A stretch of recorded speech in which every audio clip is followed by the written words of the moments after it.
Hi there and welcome to Hyundai Power Equipment. My name's Adrian and today we're going to look at the HYC60Li battery powered chainsaw.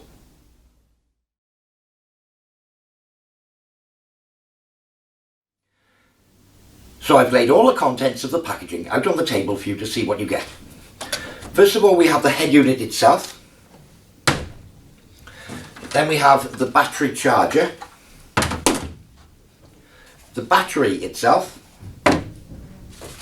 a comprehensive user manual. Now I do recommend that you read this thoroughly before use.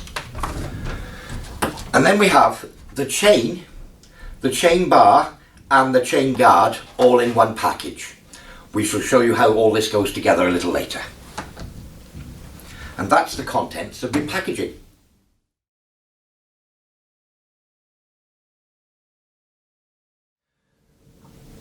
So the first thing I'd recommend you do is to charge your battery. Now, using the battery charger provided, you'll notice that it's got a 13 amp plug, and this will simply plug into a 13 amp wall outlet. Before plugging it in, firstly we'll fit the battery to the charger, and it simply slides in from the end and pushes fully home. Then you can plug the battery charger into your wall socket. With a flat battery, you will see a green flashing light on the top of the charger. When it stops flashing and becomes a permanent green solid light, the battery is charged. And from flat, this will be approximately an hour and a half. Once it's charged, disconnect from the wall and slide the battery out from the charger and it's ready for use. So the first thing we're going to do with the assembly, we're not going to fit the battery at this stage so that we know that it won't start. We're going to fit the chain and the bar. So the first thing is to unscrew anti-clockwise the guard cover, a few turns anti-clockwise, a little bit more, and pull the side cover out of the way, and we'll leave that to one side for the moment. So having removed the bar and the chain from the packaging, I've just ensured that the chain is in the correct orientation on the bar. Now, as you can see, I've got the bar with the writing the right way up here, and there's a symbol here showing the shape of the tooth and a direction of travel arrow. I've matched up the chain to get the direction of tooth correct. As you can see, there's a long sloping side and a curved side, and this tooth and all the other teeth on this side of the chain are exactly the same. So I know my chain orientation on the bar is correct. Now, when handling the chain, I do recommend that you wear gloves. For the purposes of showing you this, I'll just, because the gloves will get in the way of me filming, I'll just show you. We'll take the writing on the bar, we'll flick the bar over this way so the writing is still the right way up. I'll feed this long slot over this stud, and this black pin here, the adjustment pin, has to fit through this hole. So if I loop the chain over the drive wheel and into position, as you can see in this instance, the pin has come through the hole, even though the chain is very slack. So what I can do is just unscrew the adjuster just a little, just to make sure it's held in place loosely. So having fitted the bar loosely over the bolt, dropped it down over the pin and adjusted it loosely onto the drive wheel, I can now refit the cover. To refit the cover, you'll see that there is a little plastic tab on the back end of the cover, which fits in the slot on the back end. Push it down into position, just line up the little stud and give it a little push and it'll sit there loosely. And now we can just tighten up on the outer cover. I'll just tighten that up firmly for the moment. Now we need to move on to the adjustment of the chain tension. To refit the cover, you'll see that there is a little plastic tab on the back end of the cover, which fits in the slot on the back end. Push it down into position, just line up the little stud and give it a little push and it'll sit there loosely. And now we can just tighten up on the outer cover. I'll just tighten that up firmly for the moment. Now we need to move on to the adjustment of the chain tension. The chain tension is adjusted by loosening off the cover clamp and adjusting on the little hand wheel here at the back. And the tension we're looking for, as you can see, that chain is coming right out of the groove in the bar and it's not springing back in any way. So if I just loosen the cover, maybe 1 revolution, and then rotating the wheel in the direction of the plus, maybe I'll go 1/4 turn, tighten back up, and we'll have another look. Now that's far better, but it's still pretty loose. I can pull the teeth completely out of the guides. 1 revolution, loosened again, maybe 1 little spin of the wheel, tighten back up. Now that's very close now, it comes out and is starting to spring back in. Maybe a tiny bit more, loosen the clamp, a little bit more, tighten the clamp,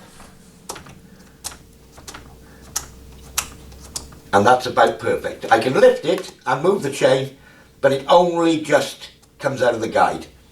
Now what I would do is run the chain for a minute or so without doing any cutting, and then test the tension again. You may need to tighten it back up.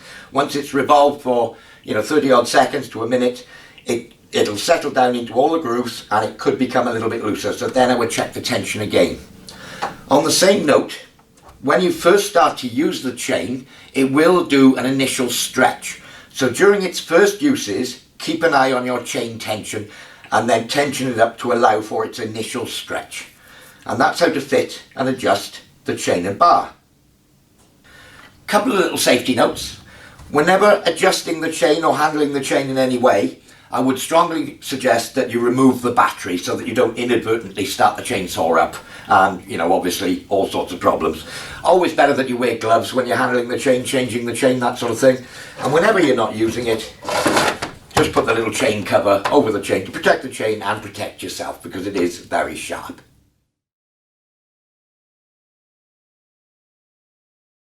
So before use, we're going to need to fill up the chain oil reservoir for the lubrication of the chain with chain lubricating oil. It is filled through this plug here, so I'll just tip it on its side. And this plug unscrews anti-clockwise, and you can pour chain oil in through this filler to fill the chain oil reservoir. Once you've filled it up, simply replace the cap, and you'll see that there is a sight glass on the side of the chain oil tank, minimum at the bottom, maximum at the top, and the oil will show through this little window. So that's filling the chain lubricating oil tank. But it's very important when you're using the chainsaw to make sure that you've always got chain oil in the tank.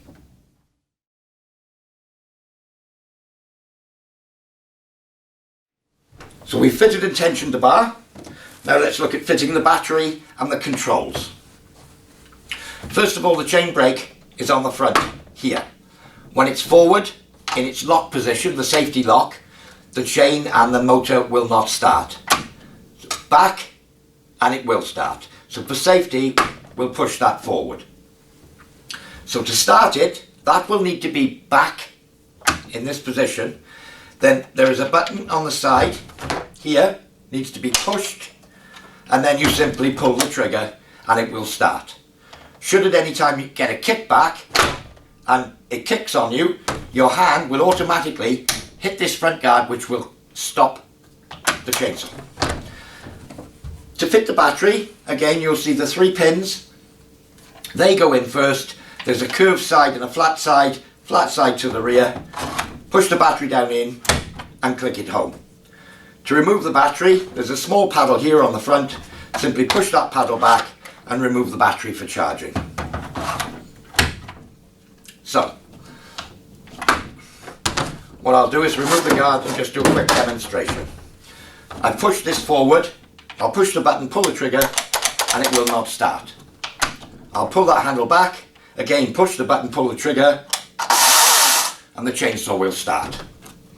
I've had it running a little bit and I've already retensioned the blade. So, and then nothing happens. So that is the safety interlock, and when it kicks back, your hand will automatically push the handguard forward and stop the chainsaw. So that's the operation. Let's talk about a few of the features on your chainsaw. As you saw earlier, it has a top mount insertion battery for easy usage. It's got a U-shaped front handle which provides horizontal and vertical cutting position. It's got a mechanical chain brake here on the front, which allows for increased safety and will actually stop the chain rotating within 0.15 of a second. It has a high chain speed, maximum of 15 meters per second, which provides a powerful cutting performance. And as you saw earlier, it's got a tool-free chain tensioner. It has automatic chain lubrication, and this actually has a 700 watt brushless motor, which will increase the lifespan of the product. Well, I do hope you found this demonstration useful.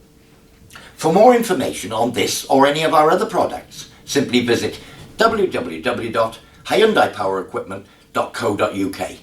I've been Adrian, and happy cutting!